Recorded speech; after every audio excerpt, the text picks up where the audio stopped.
Last video में हमने किया था रिफ्लेक्सिव रिलेशन।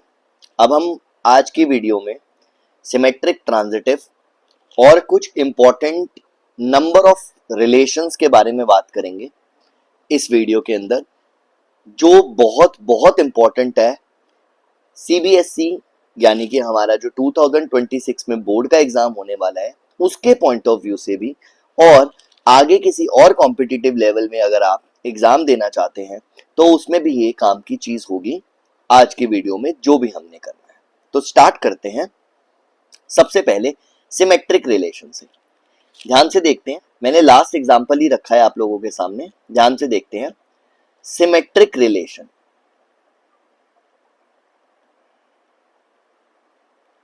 पहले इसकी डेफिनेशन समझने की कोशिश करते हैं। इसकी डेफिनेशन होती है A, B belongs to R implies B, A belongs to R for all A, B belongs to A। जैसा मैंने पिछली वीडियो में समझाया था वैसे ही इस वीडियो में भी आप लोगों को समझा रहा हूं, थोड़ा सा ध्यान से समझना।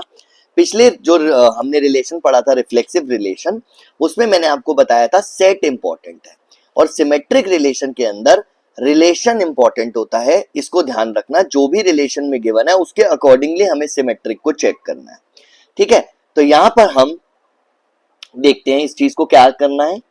यहां पर मैंने लिखा होगा,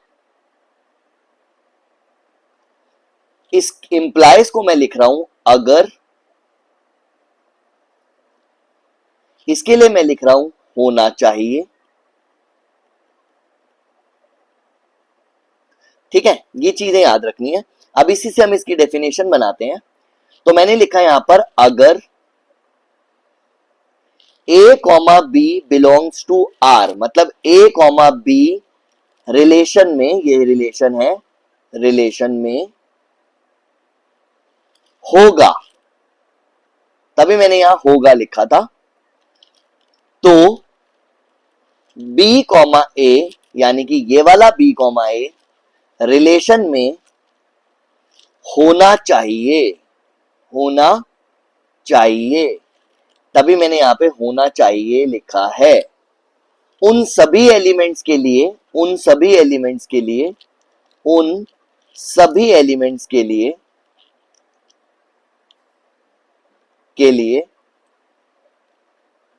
जो A में है,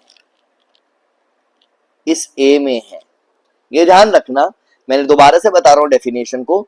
अगर A, B, this A, B relation में होगा तो B, A रिलेशन में होना चाहिए, तभी वो रिलेशन सिमेट्रिक होता है। बहुत ही आसान है, इसमें हमें सिर्फ रिलेशन को देखना और बहुत आराम से हो जाएगा। यहां पर भी आपको याद रखना है कि अगर आप हाँ प्रूव कर रहे हैं तो आप सिर्फ डेफिनेशन का यूज करेंगे, और अगर आप ना प्रूव कर रहे हैं कि आपको नहीं प्रूव करना है तो सिर्फ एक ही एग्जाम्पल काफी होता है किसी भी चीज को ना प्रूव करने के लिए। तो हम यहां पर रिलेशन 1 को देखते हैं। ध्यान से समझना इस चीज को। 1 है यानी कि ए बी है तो उसका उल्टा भी 1 ही होता है, तो यस ये है। यहां पर 1 है तो उसका उल्टा 2 है, और 2 है और उसका उल्टा 2 भी है। ए बी का उल्टा है, यहां पर A, B है तो B, A होना चाहिए। तो मैंने चारों एलिमेंट देखे, तो अगर A, B है तो B, A को सेटिस्फाई कर रहा है, इसलिए जो हमारा R1 है वो सिमेट्रिक रिलेशन होगा। तो हम इसको लिखते कैसे हैं एक बार ये भी आप लोगों को बता देता हूं। मैंने कहा था ट्रू अगर हो तो सिर्फ डेफिनेशन लिखनी है, तो आपने लिखना कैसे है। R1 हमें दिया हुआ है 1, 1, 1, 1, 1, 2, 2, 1 और 2, 2। तो हमने ऐसे लिखना है clearly, AB belongs to R implies BA belongs to R for all AB belongs to A, therefore R1 is symmetric। क्योंकि ये डेफिनेशन को सेटिस्फाई कर रहा है, यहां पे भी R1 लिख देते हैं, ये डेफिनेशन को सेटिस्फाई कर रहा है, तो आपको कोई रीजंस नहीं देने की 1 है तो 1 है, 1 है तो 2 है। Just you have to identify, and identify करने के बाद अगर आप उसका रीजन दे पा रहे हैं तो बहुत आराम से आप इसकी डेफिनेशन को यूज करके अपने आंसर को लिख सकते हैं। अब आते हैं हम R2 पर। R2 को देखिए, अगेन 1 1 2 2 3 3, उन सबके उल्टे 1 1 2 2 3 3, यानी कि ए बी बी ए दोनों सेटिस्फाई हो रहे हैं, तो R2 में भी आप डायरेक्ट डेफिनेशन को लिख सकते हैं, कोई प्रॉब्लम नहीं है। अब अगले पे आते हैं R3 पर 1 1 2 2 3 3 1 2 2 1, यस ये भी सेटिस्फाई कर रहा है, तो R3 जो है वो भी सिमेट्रिक रिलेशन है, बिकॉज ए बी बी ए के रिलेशन को यहां पर भी हमें दिख रहा है कि वो सेटिस्फाई हो रहा है। अब आते हैं R4 पर। जब हमने R4 को देखा तो R4 में 1 1 है, 2 2 है, 3 3 है, इनसे कोई प्रॉब्लम नहीं है। 1 2 का उल्टा हो गया, यहां पर देख लो 2 1, बट 1 3 दिया हुआ है बट 3 1 नहीं है, तो हमने R4 के लिए लिखा क्लियरली, ये मैं R4 के लिए लिख रहा हूं आपके पास, R4 के लिए clearly 1 3 belongs to R4 but 3 1 does not belongs to R4, therefore it is not symmetric। इससे ज्यादा आपको स्टोरी कहानी कुछ लिखने की जरूरत नहीं है, जितना ज्यादा लिखने के बारे में सोचोगे उतना गलत होने के चांसेस होंगे। तो मैंने आपको बताया, अगर आपको दिख रहा है कि वो सिमेट्रिक है, यूज द डेफिनेशन, अगर आपको दिख रहा है वो नहीं है तो बस वो रीजन देना है क्यों नहीं है, दैट्स इट। R5 भी देख सकते हैं, 2 1 है but 1 2 does not belongs to R5, इसलिए ये भी सिमेट्रिक नहीं है। 1 3 है, 3 1 नहीं है, इसलिए ये भी सिमेट्रिक नहीं है। ये वाला रिलेशन 3 3 3 3 है, तो ये रिलेशन सिमेट्रिक होगा, तो यहां पे आप डेफिनेशन यूज कर सकते हैं, दैट्स इट। तो इस चीज को ध्यान रखना है, this is symmetric relation. Next पर आते हैं, which is transitive relation.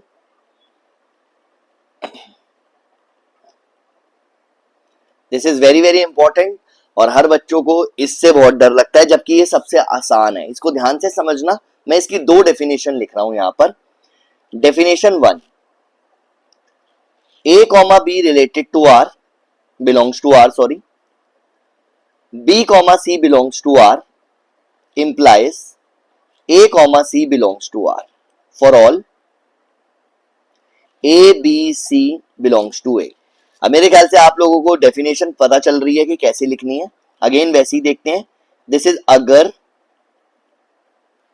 A comma B B comma C R में होगा, A comma C B B comma C R में होगा, तो ये मैंने पहला जो इंप्लाइज से पहले वाली टर्म्स है ये होगा के लिए लिखी है, यानी कि ये ऑलरेडी है रिलेशन के अंदर। Then A comma C R में होना चाहिए, होना चाहिए, तो इसके लिए मैं लिख रहा हूं होना चाहिए। तो अब आप खुद देखो, आपको यहां पे रिलेशन में ही देखना है उन सभी एलिमेंट्स ए बी सी के लिए जो ए में आ रहे हैं, ठीक है, फिर से वही सेम चीज है। तो यहां पे आपको रिलेशन में देखना है कि ए बी और बी सी है, ए बी और बी सी दोनों हैं ऑलरेडी, होगा, और होना क्या चाहिए, ए सी होना चाहिए। आप देखो लिंक भी कर सकते हो, ए बी बी सी,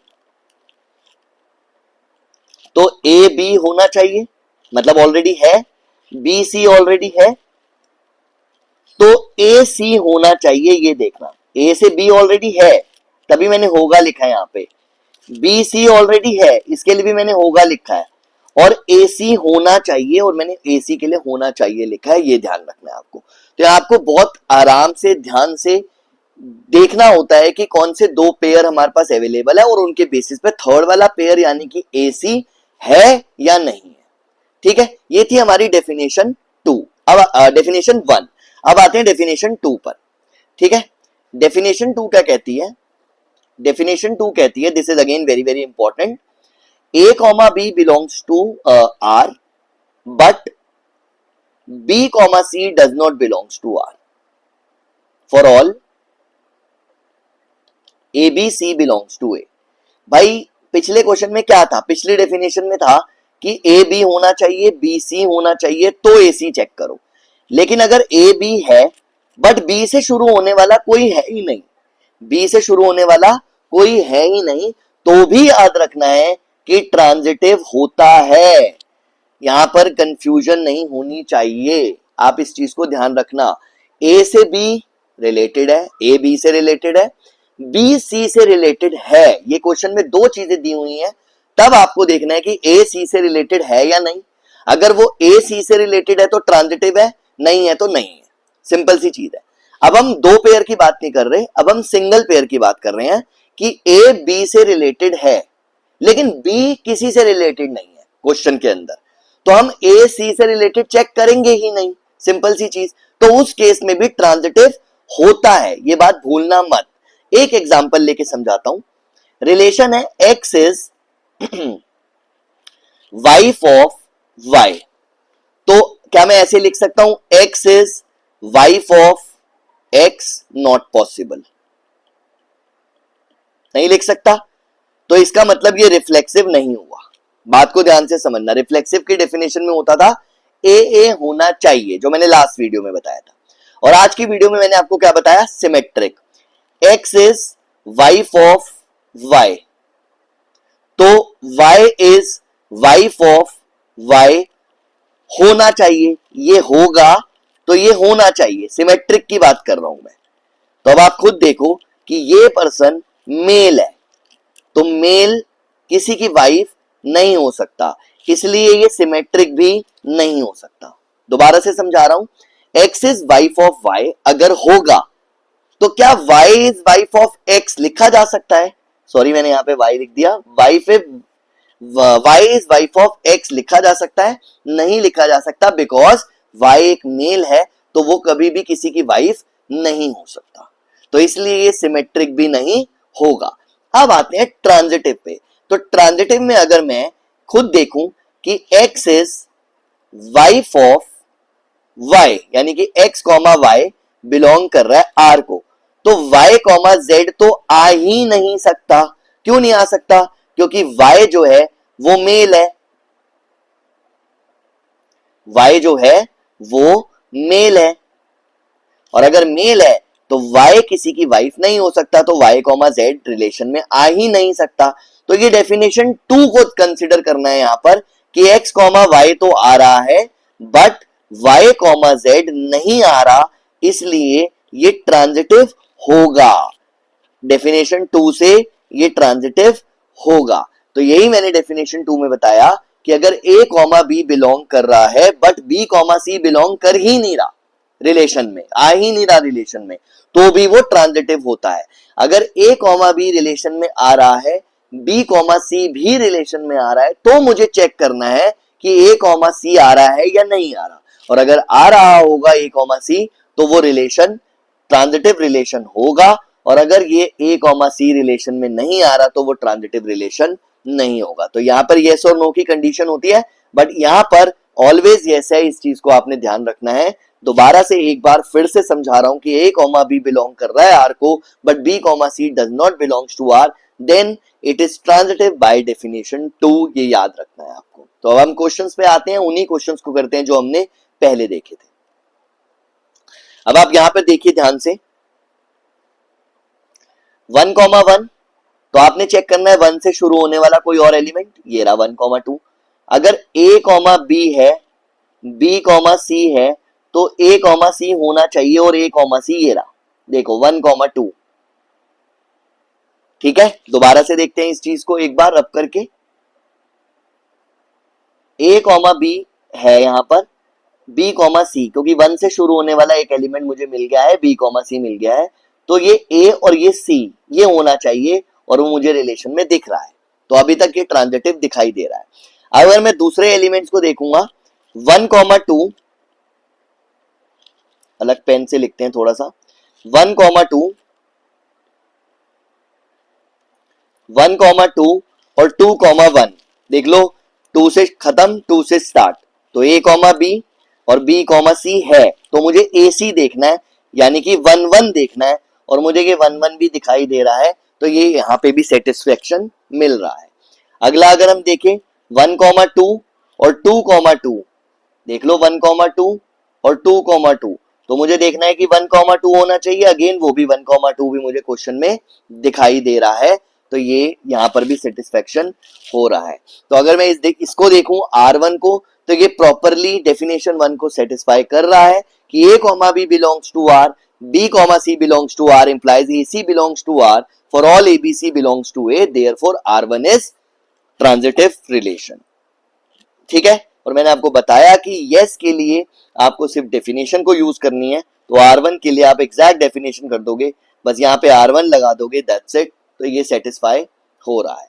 अब अगर मैं r2 को देखूं भाई, तो R2 तो डेफिनेशन 2 से सेटिस्फाई हो रहा है, क्योंकि देखो यहाँ पर 1 है बट 1 से शुरू होने वाला कोई नहीं है, 2 है बट 2 से शुरू होने वाला कोई नहीं है, 3 है तो 3 भी 3 से स्टार्ट होने वाला भी कोई नहीं है, यानी कि ए बी तो है बट बी सी नहीं है, तो ये डेफिनेशन 2 से सेटिस्फाई हो रहा है, तो यहाँ पर डेफिनेशन 2 डालनी है ट्रांजिटिव के लिए.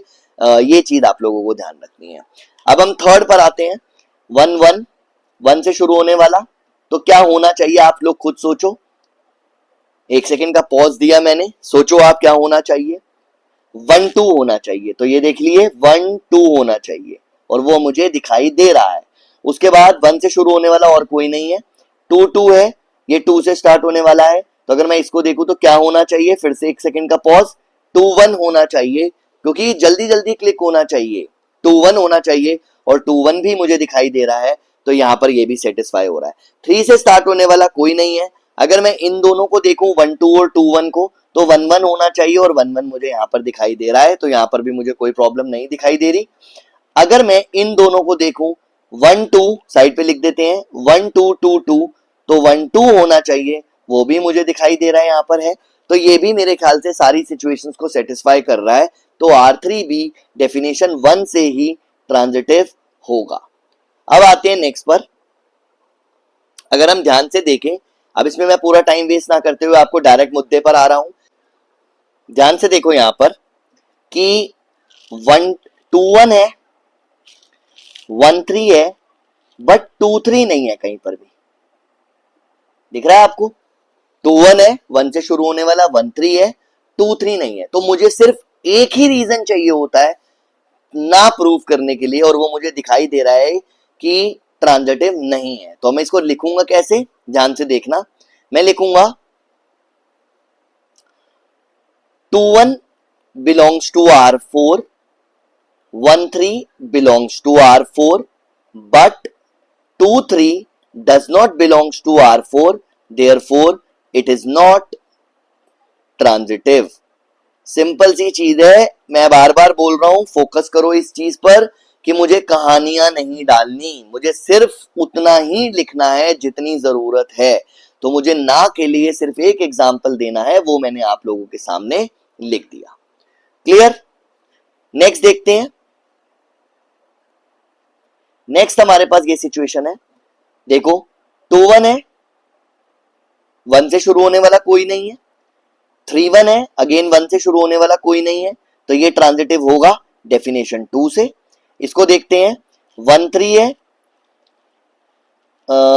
2 2 है, 2 3 है, 2 3 है, 1 3 है, 3 3 है, 1 3 है, 1 1 है, 1 3 है, 1 3 है, सारी सिचुएशन को सेटिस्फाई कर रहा है, तो ये ट्रांजिटिव हुआ हमारा यहां पर डेफिनेशन 1 से, और लास्ट वाला डेफिनेशन 2 से, क्योंकि 3 से शुरू होने वाला कोई भी एलिमेंट नहीं था. अगर किसी को कोई कंफ्यूजन हो तो प्लीज आप मुझे व्हाट्सएप कर सकते हैं, मेरा नंबर डिस्क्रिप्शन में होता है, तो प्लीज आप व्हाट्सएप करके अपने डाउट्स क्लियर कर सकते हैं. और अगर आपको नोट्स भी चाहिए, आपको असाइनमेंट चाहिए, आपको क्वेश्चंस प्रैक्टिस करने के लिए चाहिए, तो वो भी आपको फ्री ऑफ कॉस्ट मिल जाएंगे. Just you have to message me about your doubts, about notes, about anything you want. Next पर आते हैं ट्रांजिटिव की डेफिनेशन के बाद. अब हम सबसे इंपॉर्टेंट पार्ट जो एमसीक्यूज के लिए बहुत इंपॉर्टेंट है वो स्टार्ट करते हैं यहां पर, वो है नंबर्स की गेम. नंबर ऑफ रिलेशंस की बात करेंगे यहां पर. ठीक है, थोड़ा सा ध्यान से समझना है आप लोगों ने इस चीज को. नंबर ऑफ रिलेशंस मैं पूरा का पूरा चार्ट बना के दे रहा हूं, हर एक फॉर्मूला लिख के दे रहा हूं, आप लोग इसको नोट कर लेना, इसको याद कर लेना, आपको बहुत हेल्प मिलेगी एमसीक्यूज रिलेशन फंक्शन से जो भी आएंगे उनमें. तो नंबर ऑफ रिलेशंस की अगर हम बात करें, number of relations from A to B, ये होता है 2 raised to the power mn. यहां पे m जो है वो number of elements in A है और n जो है वो number of elements in B है। मतलब अगर मैं ए लिख रहा हूं 1 2 3 और बी लिख रहा हूं ए कॉमा बी, तो number of relations from a to b is 2 raised to the power 3 into 2, that is 2 raised to the power 6, 64 will be the answer। तो ये पहला क्वेश्चन और पहला कॉन्सेप्ट हुआ विद एग्जांपल। सेकंड पर आते हैं, number of reflexive relations on set ए। सिर्फ एक सेट की बात कर रहा हूं अभी, ए बी ये दिया हुआ है। तो इसका फॉर्मूला होता है नंबर का, मैं डायरेक्ट लिख रहा हूं 2 raise to the power n minus 1। इस चीज को ध्यान रखना। अब यहां पे मैंने दो एलिमेंट्स दिए हुए हैं, n जो है वो 2 है, तो अगर मैं फॉर्मूले में वैल्यू डालूं नंबर ऑफ रिफ्लेक्सिव रिलेशन के लिए 2 raise to the power 2 into 2 minus 1, तो ये आ जाएगा मेरा 2 रेज टू द पावर 2 यानी कि 4। तो नंबर ऑफ रिफ्लेक्सिव रिलेशंस कितने बनेंगे? 4 बनेंगे। क्लियर? नेक्स्ट पर आते हैं। अब आप एक एग्जांपल और देखो, अगर मान लो ए में 3 एलिमेंट्स होते ए बी सी, तो नंबर ऑफ रिफ्लेक्सिव रिलेशन वो होते 2 raise to the power 3 into 3 minus 1, तो 2 raise to the power 3 into 2, 2 raise to the power 6 यानी कि 64, ये हमारा फाइनल आंसर होता। ठीक है, इस चीज को ध्यान रखना। नेक्स्ट आता है हमारा number of symmetric relation on set. Again A लेते हैं जिसमें 2 एलिमेंट्स हैं ए कॉमा बी। फॉर्मूला होता है नंबर का 2 raise to the power n plus 1 by 2। तो अब वैल्यू डालते हैं 2 raise to the power 2 bracket में 2 plus 1 divided by 2, 2 raise to the power 3। तो यहां से क्या आंसर आ गया हमारा? 8। इस चीज को ध्यान रखना। तो ये हमारा नंबर ऑफ सिमेट्रिक रिलेशंस आया है 2 रेज टू द पावर 3 यानी कि 8 रिलेशंस, सिमेट्रिक रिलेशंस होंगे। अब यहां पर अगर मान लो एक सेट मैंने लिया B 1 2 3, अब इसके कितने नंबर्स होंगे? अगेन आपको सिर्फ फॉर्मूला डालना है, n की जगह पे 3, तो 3 plus 1 by 2, 2 raise to the power 3 into 4 by 2, ये कट गया, तो 2 raise to the power 6 which is 64। ये नंबर ऑफ सिमेट्रिक रिलेशंस निकले किसी सेट पर। इस चीज को ध्यान रखना है।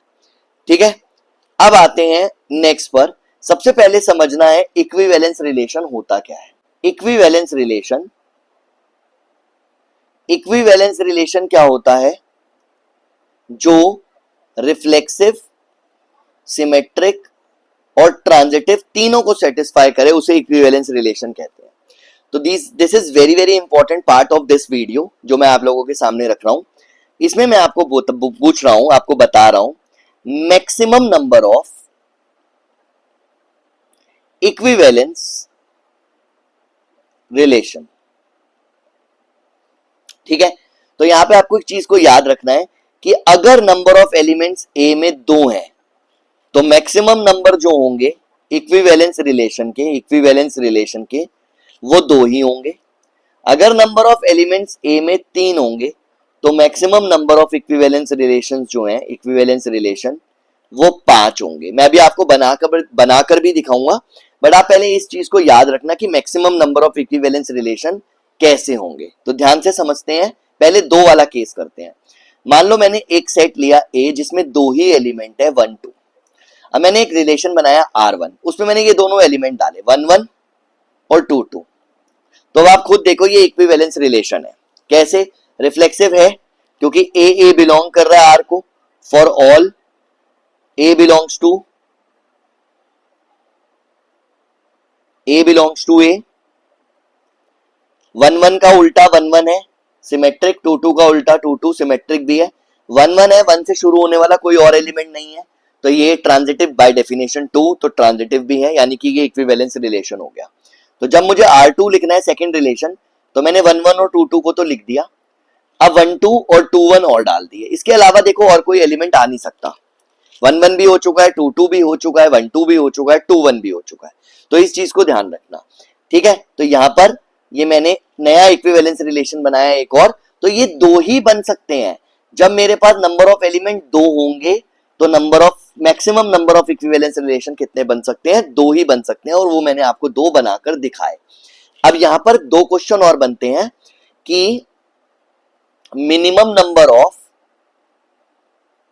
एलिमेंट्स इन इक्विवेलेंस रिलेशन, तो वो किसके इक्वल होता है?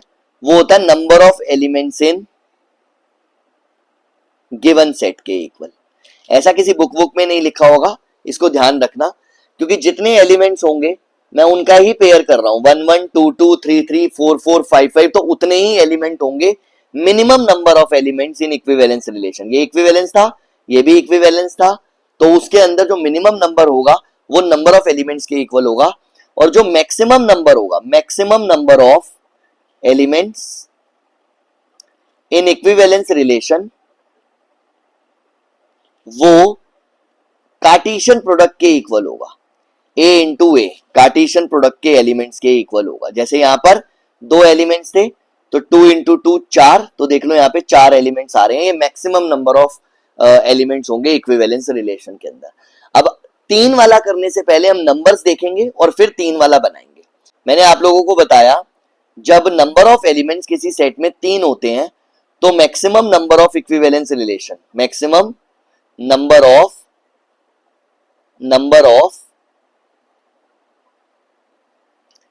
इक्विवेलेंस रिलेशन आपके 5 होते हैं, ये मैंने आपको बताया, याद रखना है। अब अगर मैं बोलूं मिनिमम नंबर ऑफ एलिमेंट्स, तो वो मैंने आपको बताया था जितने सेट में एलिमेंट्स होते हैं, तो 3 थे तो 3 आ गए। और maximum number of elements equivalence relation में वो होता है कार्टेशियन प्रोडक्ट के इक्वल, तो 3 3 कितने होंगे? 9 होंगे। अब मैं आपको दिखाता हूं 5 कैसे बनेंगे, और हम चेक भी करेंगे कि क्या कहते हैं मिनिमम 3 और मैक्सिमम 9 आ रहे हैं या नहीं आ रहे हैं। अब देखते हैं, एक सेट लिया मैंने A is equal to ABC, तो मैंने कहा था 5 बनेंगे। देखो कैसे, R1 तो पहले उसमें तो सारे आ जाएंगे A BB और CC। R2 क्या बनेगा? A BB CC तो आना ही आना है, इसमें AB और BA ऐड ऑन कर दो, तो ये दूसरा बन गया। R3 पर आते हैं, A BB CC ये आना ही आना है, BC और CB को ऐड ऑन कर दो। और R4 क्या होगा? AA BB CC AC और CA को ऐड ऑन कर दो। और लास्ट हमारा R5 जो होगा उसमें सभी आएंगे, AA BB CC AB BA BC CB AC और CA, ये सभी आएंगे। तो काउंट कर लो आप, 1 2 3 4 5 6 7 8 9, मैक्सिमम 9 आ रहे हैं और मिनिमम हमारे 3 आ रहे हैं। This is very very important part of this chapter relation and function का, तो ये ध्यान रखना है आपने। इसमें आपसे स्मॉलेस्ट इक्विवेलेंस रिलेशन भी पूछ सकते हैं, लार्जेस्ट इक्विवेलेंस रिलेशन भी पूछ सकते हैं, स्मॉलेस्ट का नंबर भी पूछ सकते हैं, लार्जेस्ट का नंबर भी पूछ सकते हैं, तो इस चीज को आपने ध्यान रखना है। अब अगली क्लास के अंदर हम क्वेश्चंस करेंगे रिफ्लेक्सिव सिमेट्रिक ट्रांजिटिव के प्रूफ्स, कि उनको कैसे प्रूव करना है, किस टाइप के क्वेश्चंस आ सकते हैं बोर्ड में, 2 नंबर 3 नंबर 1 नंबर 5 नंबर, हर टाइप का क्वेश्चन हम नेक्स्ट वीडियो में करने वाले हैं रिलेशन एंड फंक्शन की। So thank you so much, please share this video, like करें, कमेंट्स करें जरूर ताकि मुझे पता चल सके। कमेंट करने से ये भी पता चलेगा कि आपने देखा है, किसने देखा है, उसको कैसा लगा। तो इसलिए प्लीज वीडियो को सिर्फ देखें ना, उनको उसमें कमेंट भी करिए, उसको शेयर भी करिए अपने दोस्तों के साथ, उसको लाइक भी किए।